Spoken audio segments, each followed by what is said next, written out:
In this video I'm going to cover some of the new functionality in Revit 2012 that allows for the support of the 3D mice device from 3Dconnexion. So you'll see here I have the SpacePilot Pro, and there's also the Space Explorer and Space Navigator devices as well. And so the functionality of this device doesn't really require that much explanation. Actually, for those of you that have used it, it's actually pretty intuitive. It's designed to be intuitive, and the behavior is pretty simple. So you have basic operations of twisting here to rotate, pushing forward and back tilts, and then pushing in zooms out, and pulling up zooms in. And the nice thing about this device too is that these operations are not mutually exclusive. You can do them in kind of concert. So I can, like, as I zoom out, I can also rotate. So the device, out of the box, it actually works. It works fairly well. But if you want to customize it, you can. In the menu, you can, like I've got the tilt reversed, and actually I'll reverse the zoom,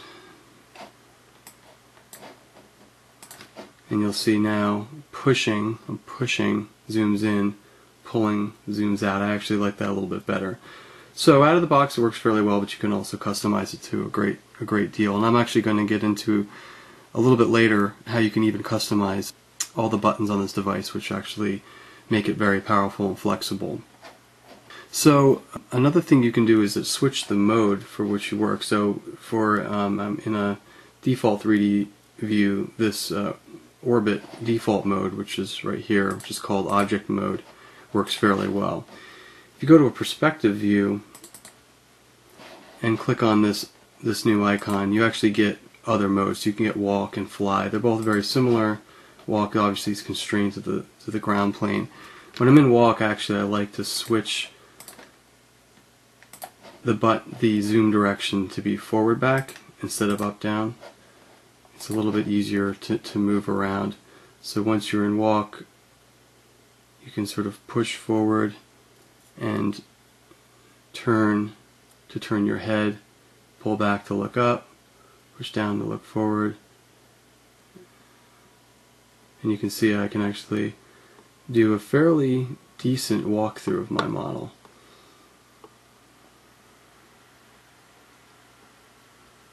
And so you can see sometimes you can get into trouble. The thing is pretty sensitive.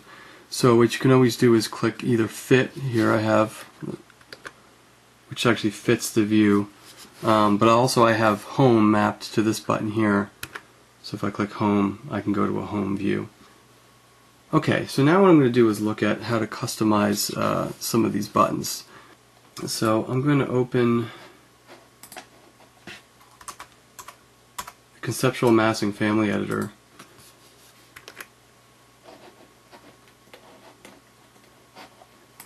Because I think really this environment is really the best suited environment in Revit to use the 3D mouse, because in the project environment it can be very large, very complex, and to be honest can really bog down in performance. But in the Family Editor you're in a much more constrained, focused environment, which is more akin to what these devices were originally designed for, which is the mechanical CAD type environment. Okay, so using this small model, I'll demonstrate some of the buttons. So right here I've got Escape, Control, and Alt, and I've actually got Alt mapped to Tab instead, because Tab is a much more common key in Revit. So basically the way this is designed is to customize this so that you can have your hand on this device and the mouse and not have to go to the keyboard as much. Okay, so for those of you that have used Revit quite a bit, you know that Escape is your most commonly pressed button on the keyboard, so it's really nice to have Escape here. So you can see I'm in the line command, and I can always just press Escape to get back to Modify, which is really nice. Also, Control And like I said, I have Alt mapped instead to Tab, so you can see I can do Tab through all the selections underneath my mouse. Once I get it, what I want, I can then press Control, and I'm now in an additive selection mode. So I'm clicking with my traditional mouse to make those selections, which is pretty nice. Okay, so now let's look at how I can actually customize some of these buttons. So, as many of you know, in 2011 we added the ability to have much more flexibility in mapping two-letter keyboard shortcuts to almost all commands in Revit. So I won't go into the details of that, but let's just say I've got this customized the way I like it. And then if you press Menu, you can also get to Menu, by the way, from this button here. And if you go to Button Configuration and then click Custom Functions, you'll see the Custom Function Editor. And so it doesn't come with many. I've got these all set up. But basically what you can do is assign any one of these buttons to any two-letter command in Revit. So you'll see Family Types dialog, for instance, I have as FT.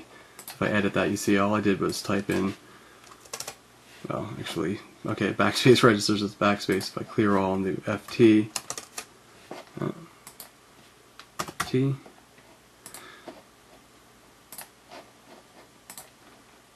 Now, that Family Types macro, essentially, that I set up now shows up, and I can map it to any button. This dialog took a little bit of getting used to, but once I kind of figured out where all these were, it was pretty clear. So these buttons are these right here. 1 through 10 are these 5 buttons, 1 through 5, and then if you hold it down, 6, 7, 8, 9, and 10 are a hold press. So you basically get 10 customizable buttons on this little pad here, which is pretty nice. So I've got number 3 mapped to Family Types. So I press it, I get the Family Types dialog.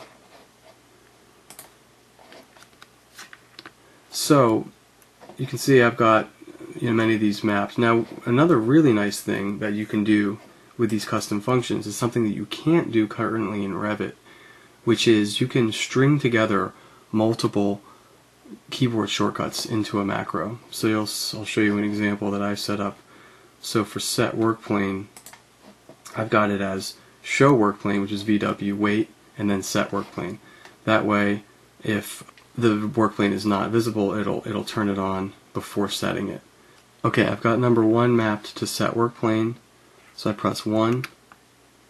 You'll see what it did is it turned on the visibility of the work plane and put me into set mode. So basically did 2 commands at once. Okay, another macro that I have set up, I'll show you. It's better to show you in the project environment. So I'm in a camera view here. I have one called Home 3D, which goes to the 3D view and does a fit, which I have as Go Home, GH. So I'm in this camera view, and I've got this button here mapped to that macro. If I press it, it switches me to the default 3D view and then goes to the home orientation.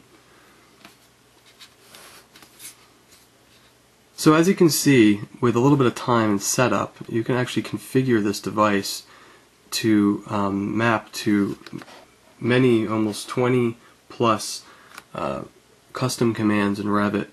You could really get yourself to the point where you're navigating, firing commands, and using your traditional mouse and going to the keyboard a lot less than you would be normally. Hopefully you're lucky enough to have one of these devices. The SpacePilot Pro is really nice. The Space Explorer and Space Navigator have a lot fewer buttons to customize, but a lot of what was covered in this video are still applicable. So fire up your 3D mouse and have fun.